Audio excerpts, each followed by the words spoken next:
कृष्ण। गीता अमृतम में आप सभी का स्वागत है। तो हम आ गए हैं भगवत गीता अध्याय 11 श्लोक क्रमांक 50। तो हम फिर से भगवत गीता के ओरिजिनल कन्वर्जेशन पे आ गए हैं। वास्तविक जो वार्तालाप है उस पे आ गए हैं, जो संजय और धृतराष्ट्र के बीच में चल रहा है। तो अर्जुन और भगवान कृष्ण के बीच में जो भाषांतर चल रहा है, जो वार्तालाप चल रहा है, उसको संजय दिव्य दृष्टि से देख रहे हैं और धृतराष्ट्र को बता रहे हैं। तो भगवत गीता अध्याय 11 श्लोक क्रमांक 50। संजय उवाच इति अर्जुनं वासुदेवस्तथा उक्त्वा शौकं रूपं दर्शयामास भूय आश्वासयामास च भीतमेनं भूत्वा पुनः सौम्यर्वपु महात्मा। संजय ने धृतराष्ट्र से कहा। अर्जुन से इस प्रकार कहने के बाद भगवान कृष्ण ने अपना असली चतुर्भुज रूप प्रकट किया और अंत में दो भुजाओं वाला अपना रूप प्रदर्शित करके भयभीत अर्जुन को धैर्य बंधाया।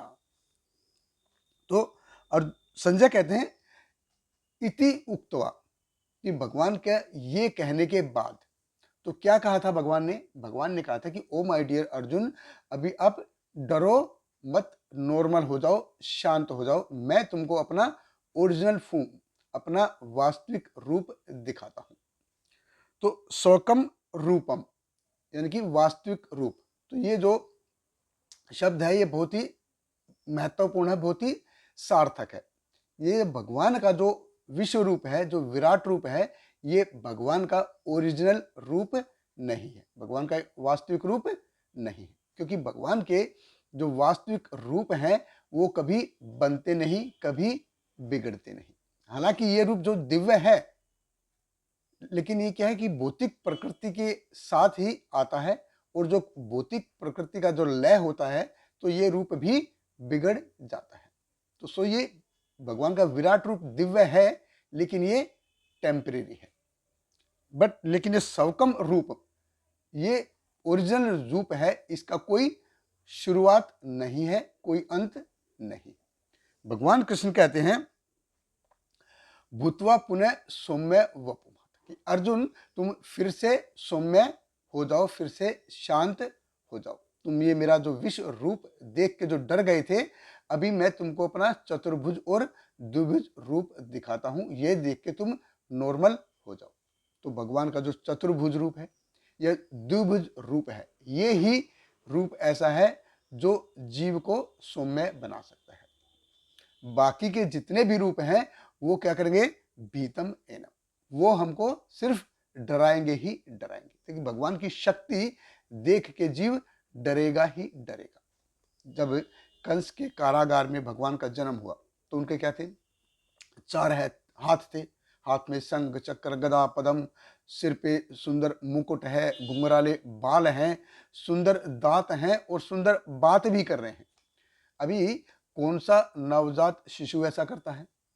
अब देवकी और वासुदेव ने जब देखा कि ये है तो हमारा बेटा, लेकिन हमारे बेटे जैसा दिख नहीं रहा। आज अगर कोई बोले कि यार देखो ये हमारा बच्चा है, इसके सुंदर दांत हैं, सुंदर घुंघराले बाल हैं, हाथ में चार हाथ हैं, हाथ में शंख चक्र गदा पद्म, ये तो खैर होंगे नहीं, लेकिन बोले सुंदर दांत हैं और सुंदर बात कर रहा है और कल ही ये हुआ है, कल ही इसका जन्म हुआ है, तो ये किसी को विश्वास होगा नहीं।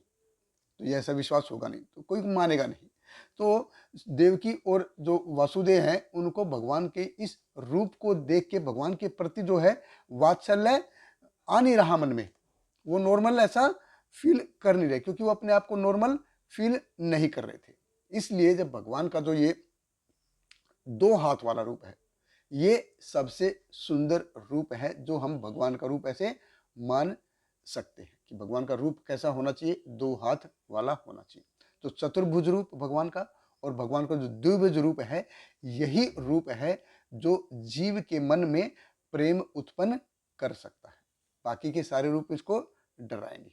इसीलिए संजय कहते हैं कि भगवान ने अपना चतुर्भुज और द्विभुज रूप दिखा के अर्जुन को फिर से सौम्य बनाया। तो भगवान का जो द्विभुज रूप है, वास्तविक रूप है, ये गोलोक में 2 हाथ वाला है, वैकुंठ में चतुर्भुज 4 हाथ वाला रूप है। और जब भगवान इस भौतिक प्रकृति में एंटर करते हैं तो हर कण कण में समा जाते हैं विश्व रूप के माध्यम से। बहुत बहुत धन्यवाद। हरे कृष्णा। श्रील प्रभुपाद की जय। Hare Krishna, Krishna Krishna, Hare Hare, Hare Rama, Rama Rama, Hare Hare.